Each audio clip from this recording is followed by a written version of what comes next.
À force d'écouter ce podcast, et peut-être que par ailleurs, vous êtes inquiète pour l'état du monde. Vous avez une forme d'anxiété. En tout cas, c'est mon cas. J'ai une forme d'éco-anxiété. Je me pose des questions. Et c'est aussi pour ça que je tiens ce podcast par ailleurs. Et aujourd'hui, je reçois Alice Desbioles, qui est une médecin en santé publique, qui est spécialisée en santé environnementale et qui a publié un livre l'année dernière qui s'appelle « L'éco-anxiété, vivre sereinement dans un monde abîmé ». Et avec Alice, évidemment, on va parler de ce stress, de cette anxiété, essayer de comprendre les tenants, les aboutissants, de ce qu'on peut en faire, de quelles sont les solutions. Vous en trouverez aussi évidemment beaucoup dans son livre. Donc je vous laisse écouter cette conversation. Allez Vlan, c'est parti.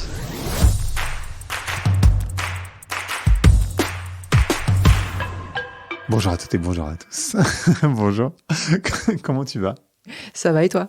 Ça va pas trop mal. Dans quel état d'esprit tu es aujourd'hui ? Je suis contente d'être là et de pouvoir parler de ce sujet de l'éco-anxiété et de la solastalgie qui me tient à cœur. Exactement, parce qu'en fait, on va parler d'anxiété, donc c'est pour ça que je te posais la question de comment tu allais, évidemment. C'est quoi l'éco-anxiété et comment tu différencies de la solastalgie ? Alors l'éco-anxiété et la solastalgie, ce sont vraiment des rapports au monde, des sensibilités. La solastalgie, ce serait peut-être plutôt une sensibilité du présent et du passé, avec une émotion forte en ce qui concerne la nature et tous les désordres du monde. Et l'éco-anxiété, c'est peut-être plus une anxiété anticipatoire qui se projette dans le futur, notamment quand on va par exemple penser aux prévisions des scientifiques, que ce soit du GIEC pour le climat ou de l'IPBES pour la biodiversité, qui nous dessine un monde parfois un petit peu compromis. Et donc cette vision-là du monde peut entraîner de l'éco-anxiété et de la solastalgie. Alors du coup, les émotions dont tu parles, c'est du stress principalement. De la colère, de l'impuissance, de la culpabilité, de la tristesse aussi. Ouais, donc c'est lourd. C'est un peu lourd. Bon, on rigole, mais tout va bien. Mais tout va bien. Comment je peux savoir si moi je suis éco-anxieux ou pas ?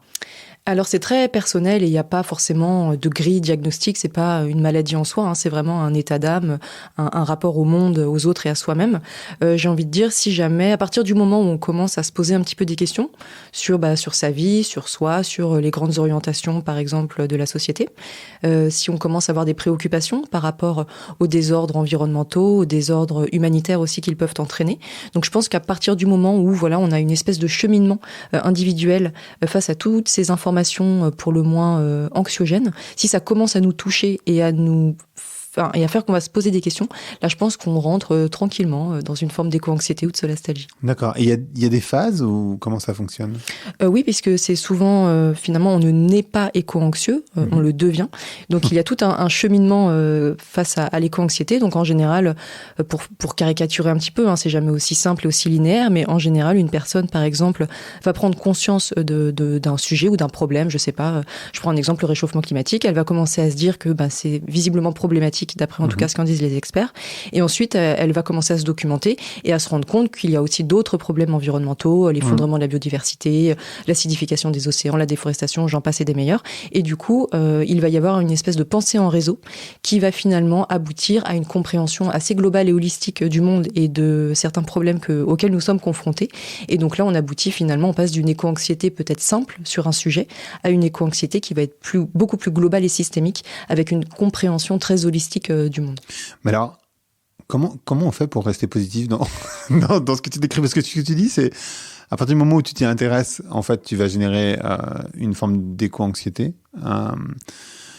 Comment tu restes positif dans ce monde-là parce qu'en fait, c'est un peu bizarre de se dire, non, mais en fait, le mieux, c'est peut-être de l'ignorer. Parce qu'en fait, on pourrait se dire ça aussi. Oui, certains se le disent et c'est normal. Voilà. Mais si tu n'as pas envie de l'ignorer, comment tu gères, en fait ? Alors, il y a pas mal de moyens. C'est ce que je développe dans le dernier chapitre de mon livre. En tout cas, une des principales solutions, à mon sens, c'est de ne pas se concentrer trop sur les constats et de vraiment s'intéresser beaucoup plus aux solutions et à ce que l'on peut faire. Et à partir du moment où on arrive à transcender un petit peu ces passions tristes vers de l'action et vers une forme d'engagement et de résilience intime et peut-être plus large, là, finalement, on se rend compte que cette éco-anxiété, ça peut être une forme même de révélation, un apax existentiel, tu sais, une espèce de révélation qui va conditionner ensuite le reste de notre vie et ça aboutit souvent à des changements, mais ces changements-là peuvent être très positifs. Et en fait, cette prise de conscience-là, cette vision du monde peut entraîner des changements intimes, familiaux, professionnels qui vont être finalement positifs pour l'individu. Mais pardon, hein, mais du coup, je me pose plein de questions, mais du coup, ce positivisme auquel tu fais référence, est-ce que ça implique aussi de faire des enfants? Parce qu'en fait, souvent, les gens se disent, parce qu'en fait, le problème, il est tellement grand, il est tellement plus grand que nous. Généralement, les gens se disent, mais moi, à mon niveau, je peux rien faire. Parce que ça dépend de la politique, ça dépend des entreprises.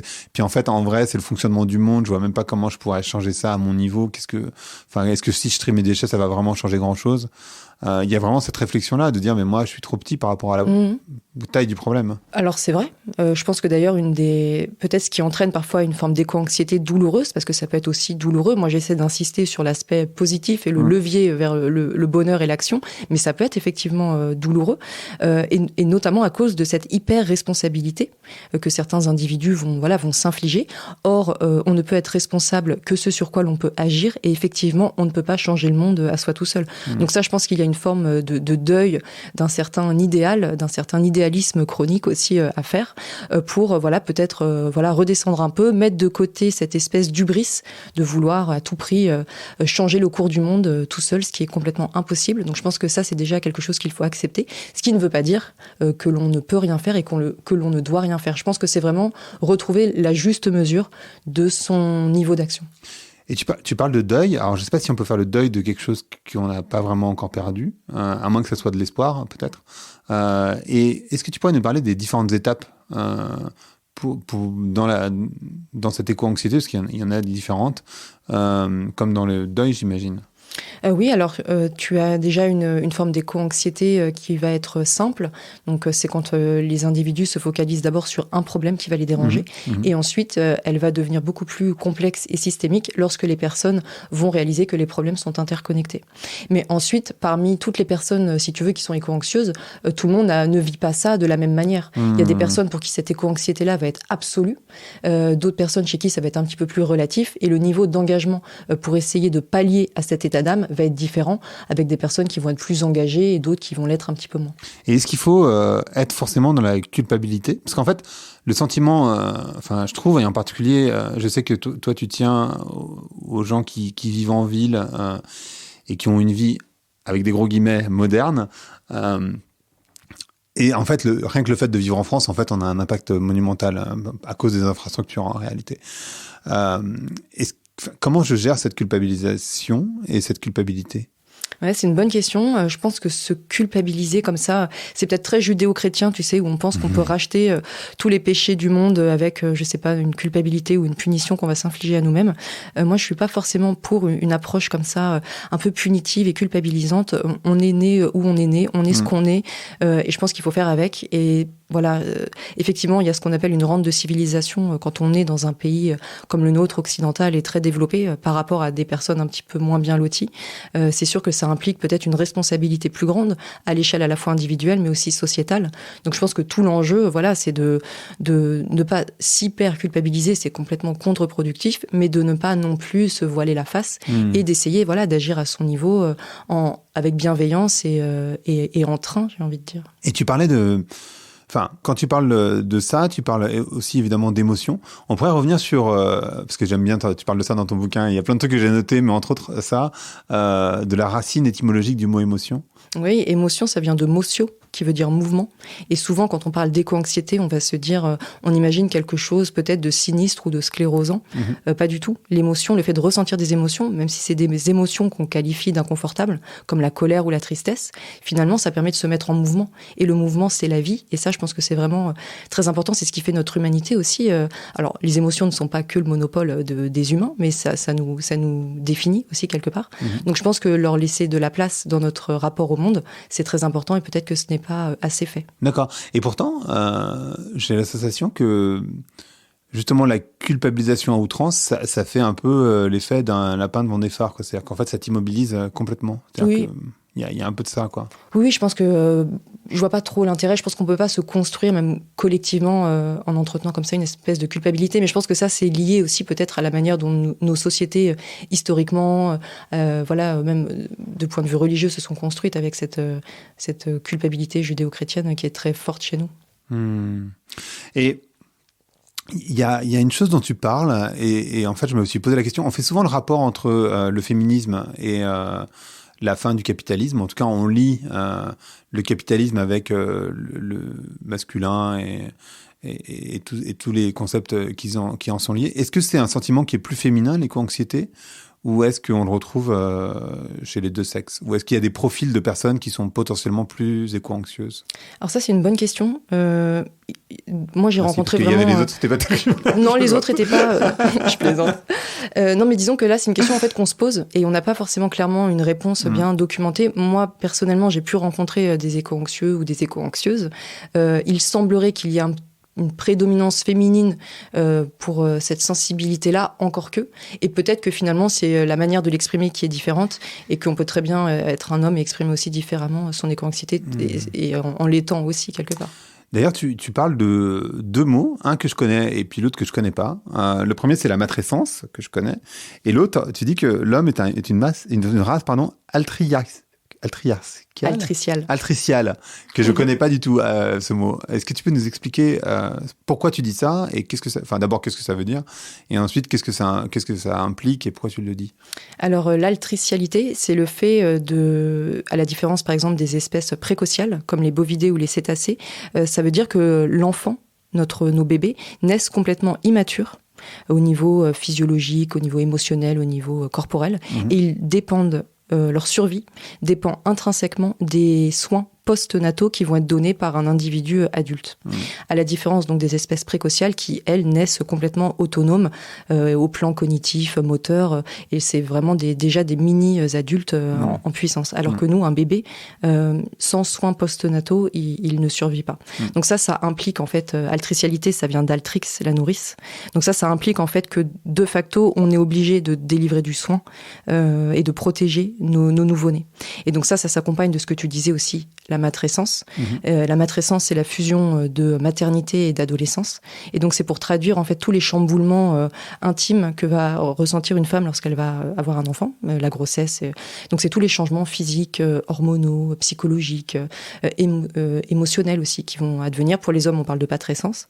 Et donc, c'est toute cette notion qu'avec la naissance d'un bébé, on a souvent, du coup, de facto, la naissance d'une mère et aussi souvent la naissance d'un père ou d'une autre mère. Enfin, bien sûr. Voilà. Mais donc, voilà, et donc ce délicat mélange, on va dire, d'altricialité et de matrescence, je pense que ça conditionne aussi peut-être, pour certains en tout cas, un mode d'entrée dans l'éco-anxiété que j'ai pu constater auprès des jeunes parents.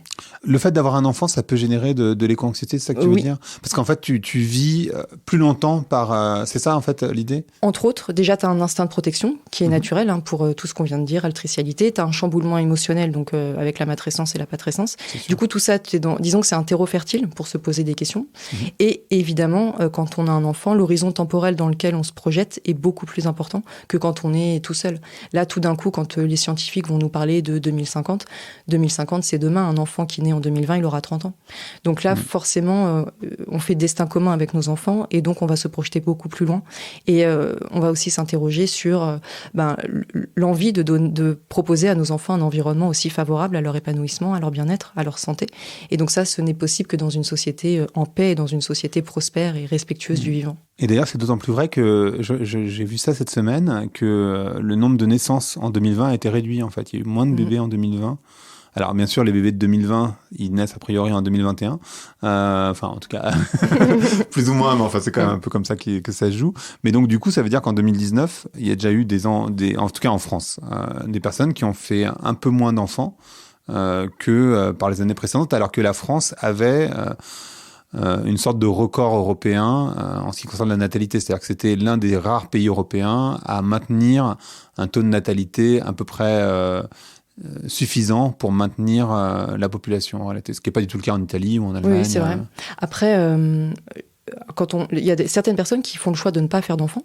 Ça, on parle d'infertilité volontaire. Je pense pas que cette infertilité, et parfois pour des raisons environnementales, je pense pas que cette infertilité volontaire puisse à elle seule expliquer la baisse de la natalité. Je pense que c'est aussi une tendance qu'on observe dans les pays occidentaux. Et la France était un peu épargnée pour plein de raisons, notamment un système redistributif beaucoup plus fort. Mais on sait qu'avec certaines angoisses aussi, même de l'ordre économique, ça peut faire que le désir d'enfant va être peut-être un petit peu mis en sourdine pour plein de raisons. Ouais, c'est assez fou parce qu'effectivement, enfin, pour les personnes qui écoutent, alors toi, t'as un enfant en l'occurrence, donc du coup, c'est toujours intéressant parce que tu traites ces sujets-là et tu restes positive avec de l'espoir, malgré ta connaissance, j'imagine, aiguë du sujet, quoi. C'est-à-dire qu'en fait, tu sais très bien ce qui se passe. Et en même temps, tu as quand même bon espoir, moi aussi, hein, cela dit, qu'on va s'en sortir d'une manière ou d'une autre. Je pense que il y a des personnes qui se posent la question, en particulier des militants écologistes, de à quoi ça sert d'être... Enfin, est-ce que vraiment les personnes qui sont un peu comme moi, c'est-à-dire extrêmement positives et qui se disent non mais on va y arriver, machin, ils se disent mais est-ce que vraiment c'est utile, est-ce que c'est vraiment comme ça qu'on va s'en sortir, ou est-ce que justement ça génère pas encore plus d'immobilisme? Je ne sais pas ce que tu en penses toi. Est-ce que l'optimisme génère de l'immobilisme ou... Alors ça, c'est une manière. Enfin, je pense qu'il faut faire attention. Effectivement, peut-être que trop d'optimisme peut aboutir à effectivement se voiler un petit peu la face. Je prends l'exemple dans le livre des technicistes qui font reposer disons, l'avenir de l'humanité, et la lutte contre le réchauffement climatique ou tous les désordres globaux qui devraient uniquement passer par la technique. Et donc, je pense que ça, finalement, c'est une chimère. Évidemment que la technique a complètement son rôle à jouer. Enfin, moi-même, je suis médecin, j'ai bien vu les progrès de la technique et à quel point c'est utile. Donc, la question, c'est pas d'être anti-technique, d'être technophobe. Je pense que le panel de solutions est beaucoup plus global, avec un éventail large qui va à la fois inclure la technique, à la fois un changement peut-être de paradigme, un changement de manière d'être au monde, de manière d'habiter le monde. Donc, tout ça est global. Être que optimiste et se contenter de se dire que ça va aller sans rien faire, c'est sûr que c'est pas... Disons que l'adhésion de principe et non pas en acte, c'est sûr que ça sert pas à grand-chose. Tu parlais du progrès, maintenant qui a été changé un peu par innovation. Et j'ai lu un truc dans un bouquin qui s'appelle The Ministry of the Future, qui est un roman de science-fiction, où ils disent, et je trouvais ça intéressant parce que, alors je vais prendre un exemple que les gens connaissent et après ça va permettre d'expliciter, mais en fait, par exemple, quand on parle des bouchons de voitures dans les rues, on se dit, on n'a qu'à rajouter des routes. Et en fait, c'est ce qu'on a fait pendant des années, pendant des décennies. Et en fait, ce qu'on a constaté, c'est que plus tu rajoutes des routes, plus il y a de voitures. Donc en fait, ça fonctionne pas du tout. C'est-à-dire qu'il y a toujours des bouchons. Et de la même manière, avec la technologie et l'innovation, on peut se dire que l'innovation technologique, ça va permettre d'améliorer ou quoi que ce soit. Et en fait, on se rend compte que c'est jamais le cas. C'est-à-dire que, par exemple, si tu permets aux gens de passer encore plus de temps parce que la 5G ou je ne sais quoi sur leur téléphone, ils vont pas y passer moins de temps parce qu'en fait, ça va plus vite. Ils vont juste y passer encore plus de temps, etc., etc. Donc en fait, il y a aussi cette limite dans l'innovation peut-être. Ouais, en fait, c'est exactement ce que m'inspirait ton propos là. C'est le sens de la limite qu'il est important de retrouver. Et ça, je l'ai constaté par exemple en médecine, notamment dans des services par exemple de réanimation, où on allait toujours plus loin dans la réanimation, que ce soit de nouveau-nés mais vraiment très très très prématurés ou de personnes vraiment cabossées par un accident ou... Et quelque part, moi, ça me posait question au niveau éthique. Moi, je me souviens à l'hôpital d'une personne âgée qu'on avait réanimée, alors qu'elle avait demandé d'ailleurs à pas l'être, ce qui pose question, et qui avait, je me souviens, fait un scandale auprès du réanimateur en lui disant « Mais pourquoi vous m'avez réanimé ?» Donc, je pense que là, toute la question, c'est de retrouver peut-être le sens des limites. On parle de plus en plus des 9 limites planétaires qu'il ne faut pas dépasser pour assurer un avenir viable à l'humanité. Et je pense que c'est toute la question, c'est de jusqu'où on va. Et en fait, effectivement, la technique, mais comme beaucoup de choses, finalement, il n'y a pas de limite, à moins qu'on se les fixe nous-mêmes. Et je pense que c'est tout le problème de l'humanité, c'est cette difficulté à se poser des limites. Et les limites, c'est quelque chose de très constructif. On a besoin de limites, c'est comme un enfant qu'on va éduquer. Et je pense qu'on est aussi finalement des grands enfants. Et là, il n'y a plus personne pour nous fixer de limites. Mais pourtant, ces limites, elles sont indispensables à notre survie. Ouais, et d'ailleurs, quand tu repars à la racine des mots, tu vois, écologie, économie, écosophie, en fait, l'écologie, c'est le discours sur la maison. L'économie, c'est la gestion de la maison. Et en fait, ce que dit l'écologie, en gros, c'est que la maison, elle est mal gérée. Et c'est vrai que souvent, on prend cet exemple de l'adolescence en disant, oui, quand ta chambre, elle est mal rangée, tu ranges ta chambre, quoi. Et c'est vrai qu'on a vécu, sans doute pendant 150 ans, comme des adolescents qui découvraient les énergies fossiles. Et j'aime bien cette image que tout le monde connaît peut-être... peut-être pas, j'en sais rien, mais je vais la donner quand même, que si on reprend, si l'existence de la planète, c'est 24 heures, l'existence de l'être humain sur cette planète, c'est 1 minute et demie. Donc en fait, juste pour se rendre compte que, en fait, quand on parle d'énergie fossile, c'est pas par hasard, c'est parce que ce sont effectivement des fossiles qui se sont construits pendant les 23 heures 58 minutes où on n'était pas là en fait, et que du coup, nous on a tout consommé en l'espace. En fait, si on reprend les 150 dernières années, parce que globalement c'est un peu ça l'énergie fossile, si on reprend à l'échelle de 24 heures, c'est même pas un clignement d'œil, c'est-à-dire qu'en fait on a tout cramé, quoi, comme des ados. Et tu vois, à la question des limites, il y a la question aussi en face, en regard, en miroir des libertés. Et moi, j'aime bien cette phrase qui nous dit « Ô liberté, que de crimes on commet en ton nom ». Et souvent, on a l'impression qu'au nom de la liberté, on doit tout accepter. Mais finalement, on oublie que notre liberté commence là où s'arrête celle d'autrui. Et je prends un exemple moi, que je trouve assez intéressant, par exemple avec la Convention citoyenne, où il était question de limiter un tout petit peu la vitesse de circulation sur les autoroutes. Et on a vu tout de suite une montée de bouclier de la part de certains conducteurs ou quoi, pour qu'on ne leur limite pas leur liberté à rouler à 130 km/h. J'entends, hein, mais à cette liberté-là, on peut opposer une autre liberté qui est celle, moi par exemple, en tant que jeune maman, que ma liberté de voir mon fils ne pas grandir avec une pollution de l'air astronomique qui va lui faire des crises d'asthme à répétition et compagnie, ou notre liberté de lutter contre les émissions de gaz à effet de serre. Donc voilà, je pense qu'il faut vraiment que cet argument de la liberté parfois est mal posé. Et surtout que, par exemple, Paris est une ville qui est surpolluée déjà. En fait, on a dépassé les limites. Donc, quand tu vis dans Paris, par exemple, c'est pas le cas de tout le monde, tu vis déjà dans une ville qui est surpolluée par rapport au taux normal. Et en France, et globalement en France, la France est régulièrement condamnée par la Commission européenne pour non-respect des seuils réglementaires de pollution de l'air. Bon, voilà. Comme ça, c'est vite vu. Eh ben, bienvenue.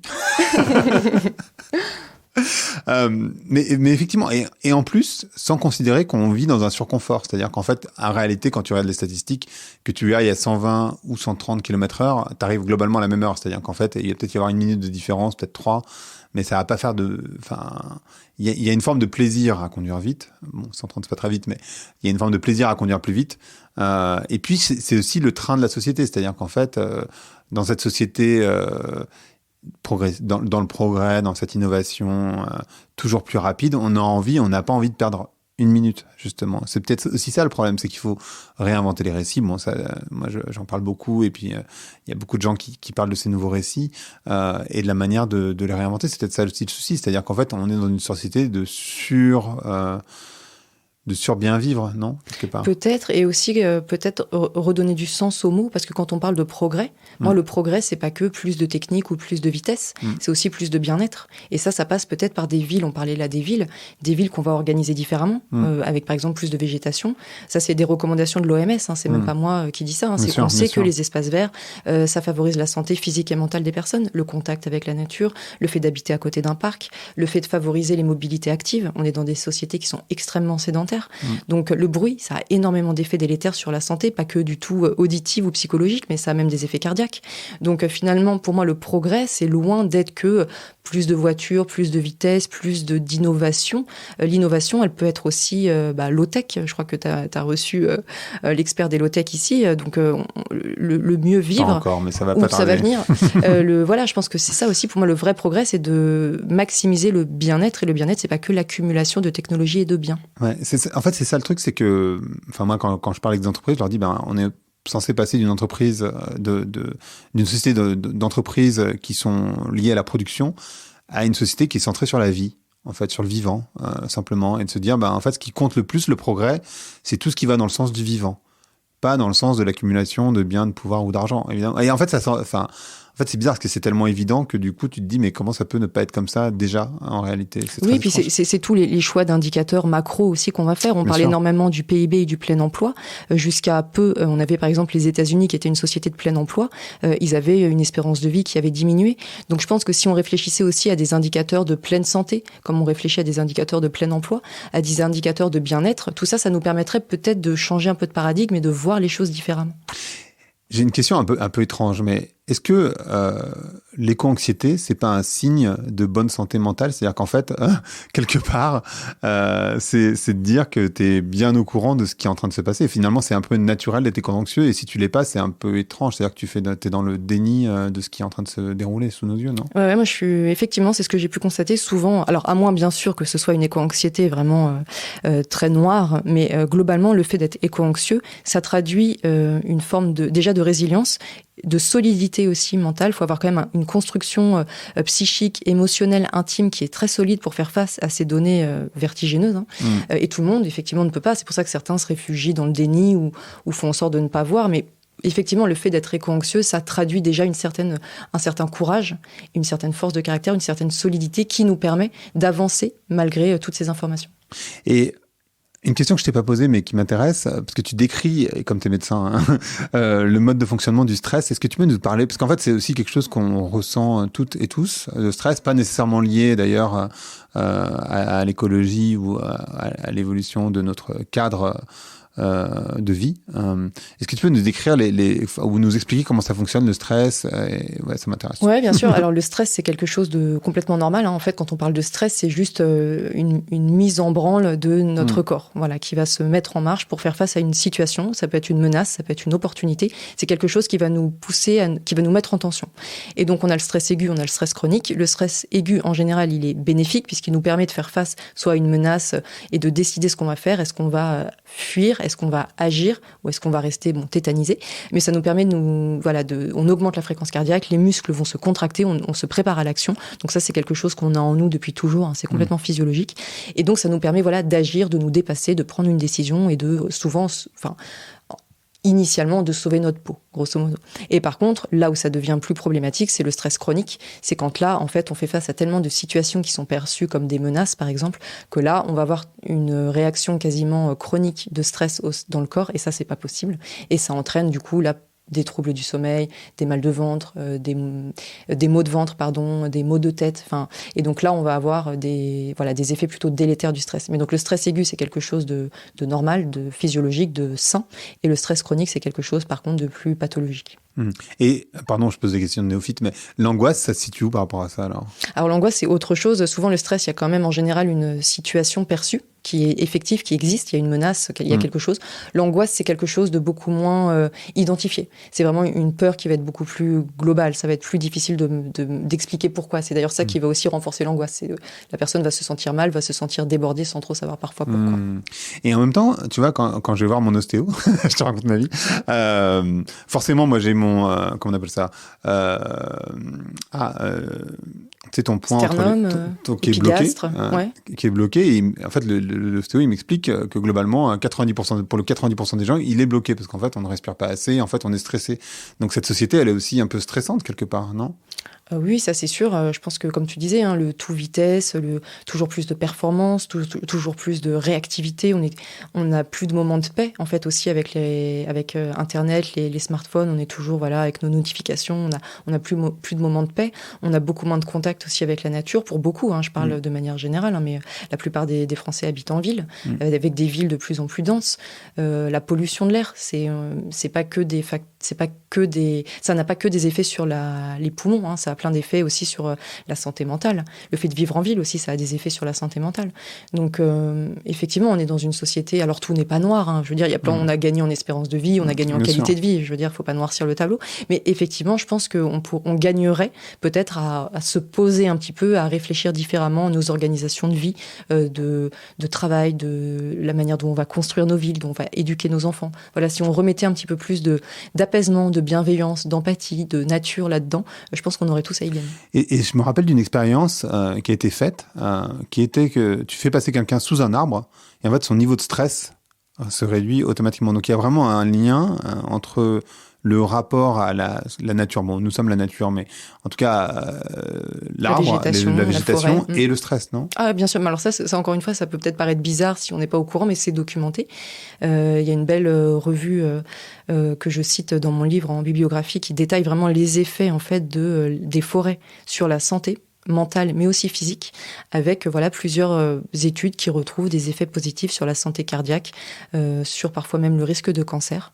Donc on voit que le fait de pratiquer une activité physique, d'être au contact de la nature, de respirer toutes les essences aussi, ça a du bon. Donc, et ça, c'est quelque chose parfois qu'on ne peut pas suffisamment faire, effectivement. Mais alors du coup, c'est là où c'est un peu étrange, parce que j'ai l'impression que on a besoin de retourner, entre guillemets, à la nature, alors que tout le monde ne peut pas le faire, évidemment. Mais en même temps, c'est surtout que le meilleur acte écologique, ça reste encore de vivre en ville, non ? Moi, si tu veux, je suis pas trop pour cette dichotomie ville, campagne, nature, culture. Enfin, je pense que on a tout intérêt, non pas forcément à quitter nos villes, mais à les repeindre un petit peu en vert, quoi. C'est-à-dire que de mettre un peu plus de nature, entre guillemets, dans nos villes et de repenser l'aménagement du territoire. Je pense par exemple aux cours d'école, aux cours de crèche. On a souvent des cours qui sont très bitumés, très bétonnés, très arides. Là, on gagnerait, c'est des espaces qui devraient être végétalisés, même pour les enfants.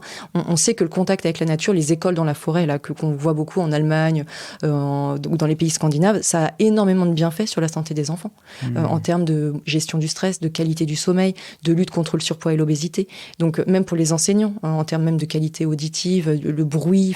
Donc, c'est extrêmement bénéfique. Et si on arrive à comprendre ça et à faire venir beaucoup plus de nature dans nos villes et à repenser la manière dont on se déplace, la manière dont on enseigne, la manière dont on habite, je pense que vraiment, ce sera très salutaire, aussi bien même pour la santé mentale que physique. En fait, c'est intéressant ce que tu dis.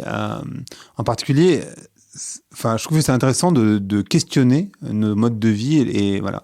Et dernièrement, et aussi parce qu'on en parlait sur un podcast, etc., c'est intéressant de regarder la manière dont les villes sont construites et de voir la place qui est donnée à la voiture.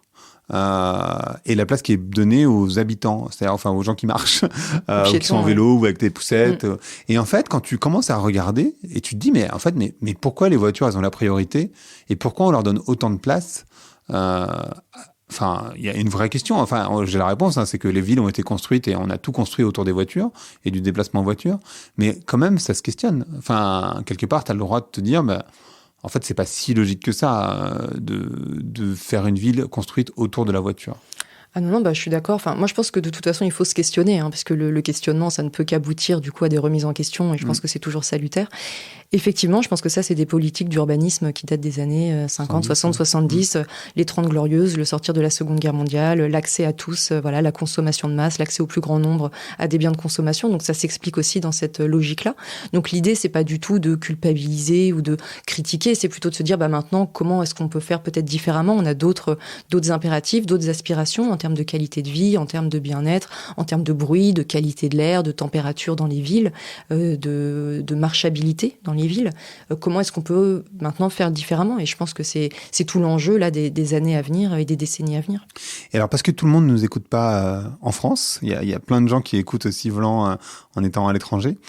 Il y a une différence aussi, parce qu'on ne vit pas tous la même réalité, on ne vit pas tous le même présent. Tu parlais tout à l'heure, tu faisais la différence entre l'éco-anxiété et la nostalgie en disant, il y en a un, c'est une projection dans le futur et l'autre, c'est ce que tu vis au présent. Quelque part, forcément, on a un rapport différent, parce que c'est sûr que si tu vis, par exemple, j'en sais rien, au Bangladesh ou dans des pays où il y a déjà de la montée des eaux, où il y a déjà des inondations extrêmement majeures que nous, on voit pas trop en Europe, donc on s'en soucie pas trop. Mais ça existe déjà dans d'autres pays, en fait. Ah oui, souvent, on pense que, je prends l'exemple du réchauffement climatique, mais c'est beaucoup plus global. Disons, on pense que le dérèglement global, ça va pas forcément nous concerner. Mais ça, malheureusement, ou ça va pas nous concerner tout de suite. Mais en fait, c'est déjà aujourd'hui, ici et maintenant. Donc ça, il suffit de le voir avec les canicules à répétition, les sécheresses, et tout ça, finalement, c'est déjà là. Et c'est vrai qu'on vit pas, pour rebondir, mais c'est vrai que d'un pays à l'autre, nécessairement, on n'a pas la même réalité, quelque part. C'est-à-dire que c'est vrai que dans certains pays, ils le vivent un peu plus que nous, et c'est vrai ce que tu disais, en France. En fait, je pense que quelque part, il y a un certain nombre de personnes qui attendent le grand soir, tu vois, un petit peu comme dans les films catastrophes. Et en fait, le problème de cette transition écologique, c'est même pas une crise, mais c'est que il n'y a pas de grand soir, c'est que ça se fait au fur et à mesure. Il y a des espèces d'animaux qui disparaissent, on sait qu'il y a 70% de la biodiversité qui a disparu, il y a quasiment plus de poissons, 90% des poissons qui ont disparu. En fait, ça vient au fur et à mesure. Par contre, le jour où il n'y en a plus, quoi. C'est ça, en fait, c'est une succession de signaux faibles qu'on a du mal à prendre en compte. Et parfois, ça nous frappe de plein fouet, comme les canicules. Là, je pense qu'on s'habitue aux canicules, mais en fait, ça n'a rien de normal. Une personne, un enfant qui est né, un individu qui est né après les années 90, n'a jamais connu une année qui est plus froide que la moyenne. On n'a connu que des années qui ont été plus chaudes que la moyenne. Donc ça, peut-être que ça semble rien, mais c'est quand même déjà même triste de se dire que tout enfant qui est né après ça n'a jamais connu une année un peu moins froide. Un peu plus froide, pardon. C'est que des années à chaque fois plus chaudes. Et chaque année, à chaque fois plus chaude que la précédente. Bon, le problème, c'est que dans nos pays occidentaux, souvent la chaleur, c'est connoté de façon assez positive. On se dit, bon, 1 degré de plus, 2 degrés de plus, c'est rien. Mais quand on se place à l'échelle de notre corps, 1 degré de plus, 2 degrés de plus, ça s'appelle la fièvre. Et c'est pas compatible avec la vie sur le long terme. Donc là, malheureusement, c'est un peu ce qui est en train de se passer à l'échelle de la planète, avec une succession de signaux faibles qu'on ne prend pas en compte. Et ça donne des catastrophes comme la pandémie de Covid-19 ou des canicules, des restrictions hydriques, des sécheresses, des flux migratoires qui vont être massifs. Donc voilà, après je suis pas là pour dépeindre un tableau apocalyptique, mais en tout cas encore une fois, c'est pas moi qui le dis, malheureusement. Non, mais en fait, je pense que ce que tu dis, c'est vachement important, parce que c'est vrai que quand les gens, on leur dit on risque d'avoir 2 degrés de plus, ils se disent 25, 26 ou 24 ou 28, ça va. Enfin, ou s'il fait, j'en sais rien, s'il fait 3 degrés ou 5 degrés, ça va pas changer grand-chose. Et en fait, ils ne considèrent pas que à -1, il y a de la neige ou il y a de la glace, et puis à 1, il y a plus de glace et il y a plus de neige. Et de la même manière, à 37, tout va bien, et puis à 39, tout va très mal, en fait. Ouais, c'est vrai. Alors, en même temps, je peux pas leur en vouloir parce que ça semble, et même pour nous, même quand on s'intéresse à ces questions, c'est tellement lointain, technique, global, distant, que je peux comprendre que ça ait du mal à mobiliser les foules quelque part. Et je pense que ce qui aiderait peut-être plus, c'est que par exemple, les climatologues ou les écologues, toutes les personnes qui travaillent sur ces questions-là, les glaciologues, tous ces experts-là, parlent aussi de leurs émotions et de ce que ça leur fait. Parce que ça, moi, j'ai trouvé des études dans la littérature où ils disent à quel point ils sont inquiets, à quel point certains, ont du mal à dormir le soir quand ils pensent à tout ça. Je pense que s'ils arrivaient aussi à parler de leurs émotions, c'est peut-être plus facile pour nous de comprendre. Quand on a un expert qui nous dit, écoutez, c'est compliqué de vous dire pourquoi, mais moi, en tout cas, ça m'inquiète énormément. Et ça me rend triste quand je pense à tout ça. Je pense que là, peut-être que ça serait plus simple de faire comprendre une certaine forme d'urgence. Bon. Ce podcast s'appelle Vlan, donc je voudrais savoir à quoi tu veux ouvrir et où claquer la porte. Je voudrais ouvrir la porte justement à plus de bienveillance et à plus de nature dans nos villes, par exemple, et sur nos territoires. Et claquer, non. Non. T'as rien à claquer. Restons positifs, malgré tout. Non, mais en fait, encore une fois, avoir le constat en tête, c'est pas être négatif, c'est être réaliste. Maintenant, ça veut pas dire qu'il faut dépeindre tout en noir et se dire qu'il est trop tard pour agir, parce qu'en fait, il est pas du tout trop tard pour agir. Simplement, il faut agir de manière ici et maintenant. Importante. Et ça veut pas dire devenir tous paysans ou paysannes. Ça veut simplement dire rééquilibrer, et c'est vraiment ça, c'est une question d'équilibre, sans forcément, ça me gêne beaucoup quand on parle d'écologie punitive, parce que c'est pas forcément une punition, c'est-à-dire c'est une opportunité. C'est une vraie opportunité, parce que la société dans laquelle on vit, et on a parlé tout à l'heure du stress chronique, etc., elle est punitive, déjà. Et elle est un peu malade aussi, quelque part. Et puis, oui, elle est totalement malade, complètement. Super. Merci beaucoup, Alice. Merci à toi. Merci d'avoir écouté Vlan. Si vous avez aimé l'émission, n'hésitez pas à mettre des étoiles sur vos plateformes de podcast préférées. Vous pouvez aussi partager l'épisode sur vos réseaux sociaux, Instagram Stories, Facebook, LinkedIn, où vous voulez. Je suis Grégory Pouy. Vous pouvez me retrouver sur l'intégralité des plateformes sous le nom Greg from Paris. Si vous avez des idées pour des invités, si vous avez des commentaires, n'hésitez surtout pas à m'envoyer un message. Allez, merci et à bientôt.